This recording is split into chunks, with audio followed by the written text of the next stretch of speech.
Oke teman-teman, kali ini kita bakal ngebahas tentang asites et causa dari tuberkulosis peritonitis.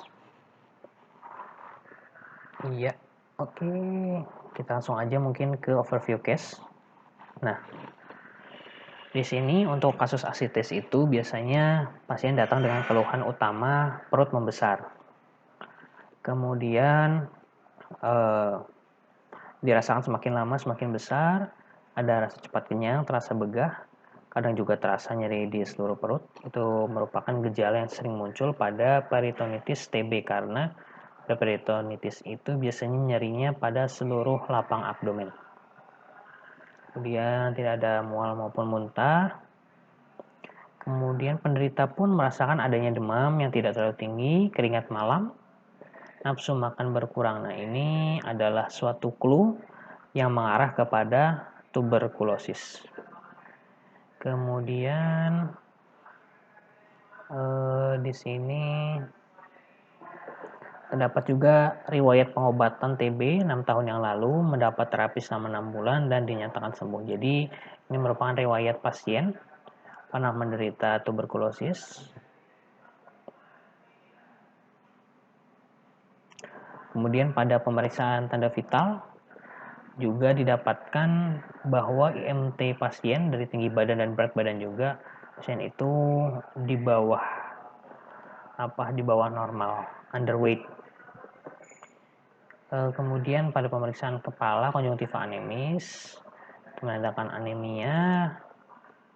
Kemudian, nah di sini pada pemeriksaan abdomen itu terlihat abdomennya cembung, tidak tampak venektasi dan kaput medusa, lembut, lingkar perut 75 cm, tidak nyeri tekan, hepar dan lain tidak teraba, terdapat pekak samping dan juga pekak pindah.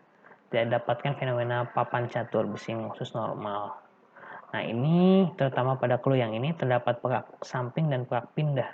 Itu merupakan clue yang mengarah kepada asites. Dan pada pemeriksaan penunjang, di sini HB-nya 10, itu HB-nya kurang ya, berarti anemia. Kemudian dari LED atau laju endap darahnya 80 meningkat. Jadi untuk diagnosis kerjanya sini adalah asites et causa tuberkulosis karena ada riwayat tuberkulosis. Di sini mengenai pengertiannya, tuberkulosis peritoneal itu merupakan suatu peradangan peritoneum parietal atau juga visceral yang disebabkan oleh kuman Mycobacterium TB. Dan terlihat penyakit ini juga sering mengenai seluruh peritoneum, alat-alat sistem GI tract, mesenterium, dan organ genitalia interna. Penyakit ini biasanya merupakan kelanjutan dari proses tuberkulosis. Kemudian kita ke IKD-nya. Nah, di sini yang perlu kita tahu adalah peritoneum. Untuk rongga peritoneum ini dapat dibagi dalam dua bagian. Yang pertama, peritonealis, yang merupakan ruang utama cavitas peritonealis yang terletak dari diafragma ke bawah sampai pelvis, dan bursa omentalis yang berukuran lebih kecil dan terletak di belakang lambung. Kemudian cavitas peritonealis dan bursa omentum ini yang berhubungan bebas satu dengan yang lainnya melalui foramen omental. Sekret peritoneum berbentuk cairan serosa dalam jumlah kecil yang membatasi permukaan peritoneum dan memungkinkan pergerakan di antara visceranya. Ini gambaran dari peritoneumnya. Oke. Di sini cavitas peritonealis itu terbagi menjadi saccus mayor dan juga saccus minor, bursa omentalis. Untuk yang saccus mayor itu menempati sebagian besar daripada ruang di cavitas peritoneal. Untuk yang bursa omentalis itu merupakan subdivisinya yang lebih kecil pada cavitas peritoneal di posterior dari gaster dan hepar dan berhubungan dengan saccus mayor. Kemudian struktur yang dilapisi peritoneum mengelilingi foramen omental. Struktur ini termasuk vena porta hepatis, arteri hepatica propria, dan ductus choledochus. Kemudian omentum terdiri dari dua lapisan peritoneum. yang berjalan dari gaster dan bagian pertama duodenum menuju visceral lain. Ada dua jenis. Di sini ada omentum maius dan juga mesenterium. Untuk omentum maius itu berasal dari mesenterium dorsal dan omentum minus berasal dari mesenterium ventral.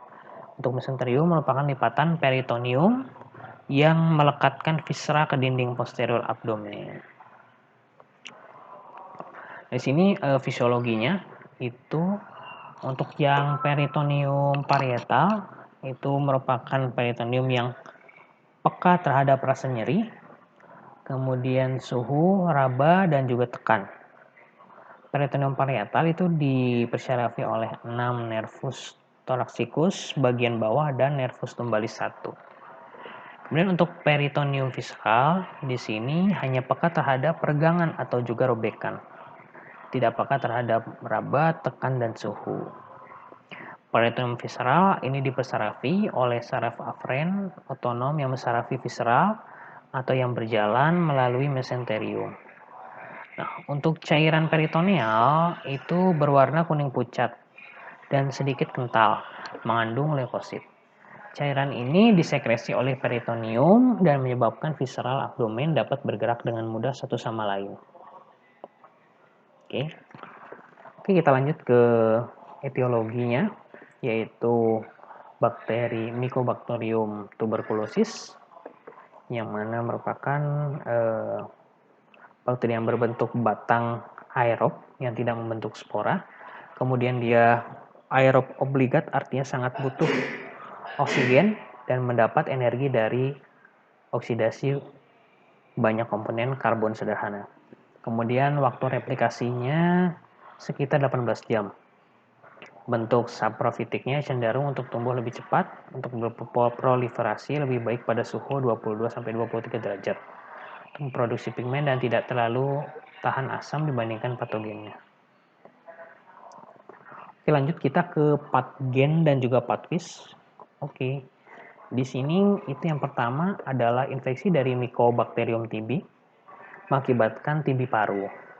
Dan apabila sembuh itu tidak ada masalah. Namun di sini apabila tidak sembuh, itu bakteri dapat menyebar ke peritoneum sehingga mengakibatkan peritonitis. Nah, dari peritonitis ini berefek kepada tubuh. Di sini saya coba bagi ke dalam 4 bagian. Yang pertama itu merupakan pelepasan berbagai mediator seperti bradikinin dan serotonin yang mengakibatkan nyeri di bagian abdomen, kemudian juga mengakibatkan depolarisasi bakteri ke sistem gastroenterologi sehingga menyebabkan gangguan pada lambung, yang mengakibatkan ketidakseimbangan nutrisi, nafsu makan berkurang sehingga terjadi penurunan berat badan. Kemudian pengaruh kepada kapiler dan membran mengalami kebocoran, itu akumulasi cairan di rongga peritoneum sehingga mengakibatkan asites. Kemudian perangsangan pirogen di hipotalamus, perangsangan pengeluaran prostaglandin memicu kerja termostat di hipotalamus, suhu tubuh meningkat, mengakibatkan hipertemi dan berkeringat di malam hari. Di sini untuk penata laksanaannya itu untuk yang non farmakologi itu ada hemodinamik resusitasi. Pasien dengan demam yang diperburuk oleh asupan cairan kurang karena mual dan muntah dan adanya ileus sekunder, masih intraabdomen, diberikan cairan untuk meningkatkan stabilitas fisiologis. Kemudian kita lakukan juga pembedahan, dilakukan untuk menghilangkan sumber infeksi, mencegah infeksi mikroba, dan mengembangkan fungsi fisiologi dan anatomi yang normal. Ini untuk terapi farmakologinya, ini kita berikan antibiotik, yaitu yang disarankan adalah streptomycin, yang mana streptomycin ini diabsorpsi di GI tract, diekskresikan melalui urin, dosisnya 1 kali sehari, 1 tablet.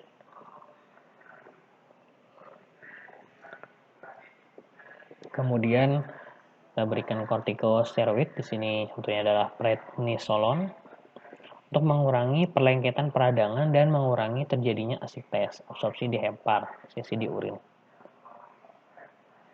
Oke, ini resepnya. Dan pemeriksaan penunjangnya Di sini ada USG untuk melihat adanya cairan dalam rongga peritoneum. Kemudian juga CT scan. Di sini pada TB peritoneal dapat gambaran peritoneumnya licin dan dengan penebalan yang minimal dan pembesaran yang teratur.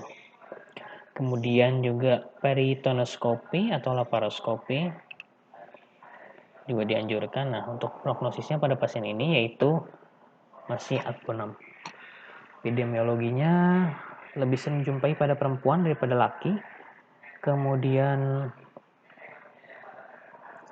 penyakit ini meningkat sesuai dengan meningkatnya insidensi AIDS di negara maju. Ini keterkaitan biotik humaniora dan profesionalismenya. Untuk ada medical indication, patient preference, quality of life, contextual feature. Oke, mungkin itu aja teman-teman. Terima kasih udah menyimak. Jika ada yang mau komentar, silahkan isi di kolom komentar. Jangan lupa like, share, comment, subscribe. Oke, terima kasih. Assalamualaikum warahmatullahi wabarakatuh.